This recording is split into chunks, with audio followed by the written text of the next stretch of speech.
आज की कहानी नाग और चींटिया की।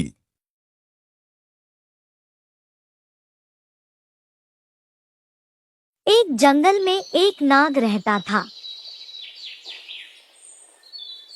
वह रोज चिड़ियों के अंडों, छिपकलियों, चूहों, मेंढकों, खरगोश एवं छोटे छोटे जानवरों को खाता रहता था।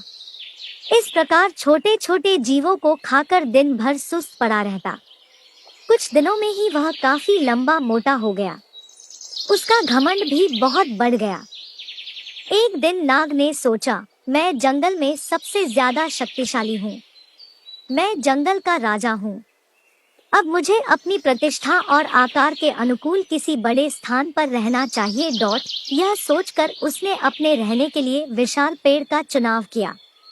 पेड़ के पास चींटियों का एक बिल था।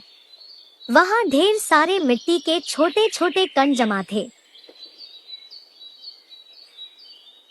नाग ने कहा, यह बवाल मुझे पसंद नहीं।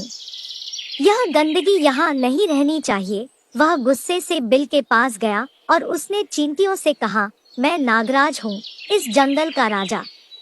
मैं आदेश देता हूँ कि जल्द से जल्द इस कूड़े को यहाँ से हटाओ और चलती बनो। नागराज को देखकर अन्य जानवर थर-थर कांपने लगे, पर नन्ही चींटियों पर उसकी धौंस का कोई असर नहीं पड़ा। अब नाग का गुस्सा बहुत बढ़ गया। उसने अपनी पूंछ से बिल पर कोड़े की तरह जोर से प्रहार किया। इससे चींटियों को बहुत क्रोध आया। क्षण भर में 1000 चींटियां बिल से निकलकर बाहर आ गई।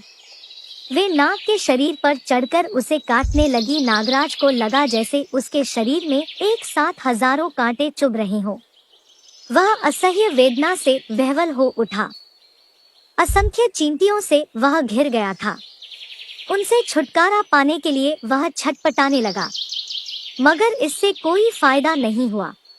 कुछ देर तक वह इसी तरह संघर्ष करता रहा, पर बाद में अत्यधिक पीड़ा से उसकी जान निकल गई। शिक्षा किसी को छोटा नहीं समझना चाहिए, व्यर्थ के घमंड से विनाश हो जाता है।